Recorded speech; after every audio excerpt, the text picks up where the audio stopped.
Assalamualaikum warahmatullahi wabarakatuh. Halo semuanya, perkenalkan nama Farhan Rizky dari program Jurnalistik kelas 3D Fakultas Dapur Ilmu Komunikasi UIN Syarif Hidayatullah Jakarta.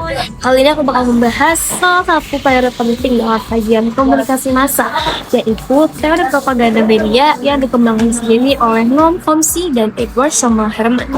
Penasaran kan kira-kira gimana sih penjelasannya? So, seru terus sampai akhir ya. Oke.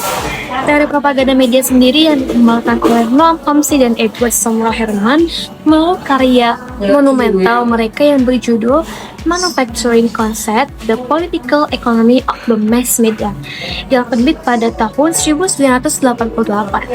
Teori ini tuh lahir dari kritik terhadap media atau sistem media yang ada di Amerika Serikat yang bisa dibilang menurut Chomsky ini tidak sepenuhnya bebas dan independen. Sebaliknya, media berfungsi sebagai alat propaganda yang secara halus membentuk opini publik agar sesuai dengan kepentingan kelompok dominan, baik itu pemerintah, korporasi maupun elit ekonomi.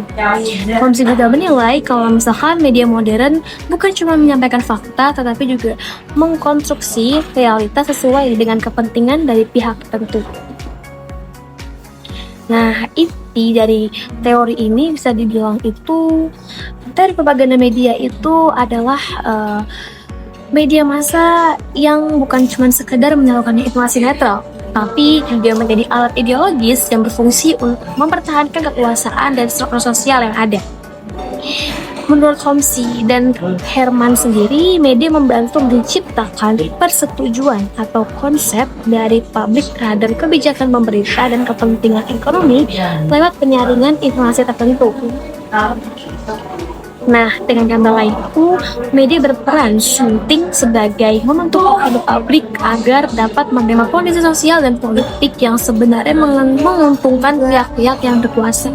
Chomsky dan Herman menjelaskan proses propaganda media melalui 5 filter utama, yaitu yang pertama ada kepemilikan media atau ownership, yang dimana sebagian besar media tentu dimiliki oleh perusahaan besar yang memiliki kepentingan ekonomi dan politik tertentu.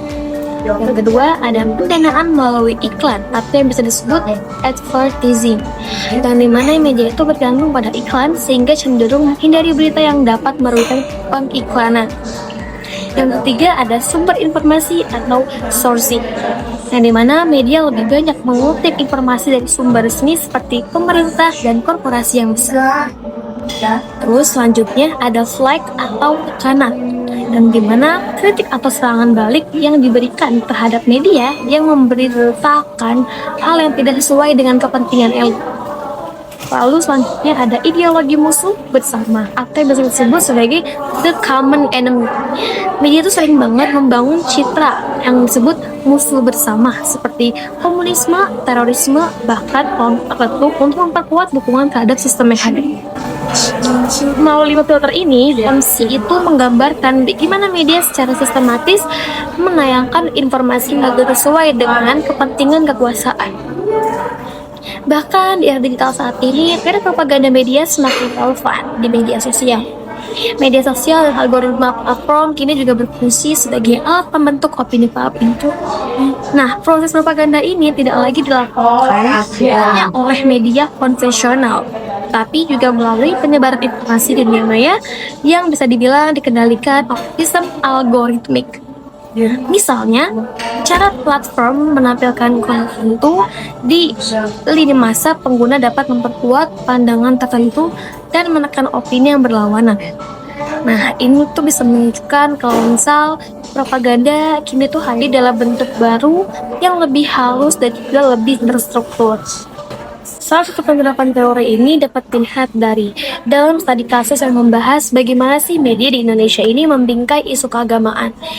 Bagaimana misalnya dalam pemberitaan tentang Jemaat Ahmadiyah Indonesia, yang dimana Republika cenderung menggunakan bingkai ideologis dan mendukung narasi pemerintah, serta MUI atau MUI menunjukkan kepentingan kekuasaan atau yang bisa disebut power interest. Dan sebaliknya juga, koran Tempo menampilkan pendekatan yang lebih moderat dan humanis demi menjaga citra media serta kepentingan pasar. Contoh ini tuh memperlihatkan bahwa setiap media memiliki filter yang mempengaruhi cara realitas dikonstruksi dan disampaikan kepada publik. Nah, semuanya. Dari pembahasan ini bisa kita simpulin kalau misal dari propaganda media dan Noam Chomsky ini mengajarkan kita untuk lebih kritis terhadap media. Di mana media tuh bukan cuma menyampaikan informasi, tapi juga membentuk cara kita melihat dunia.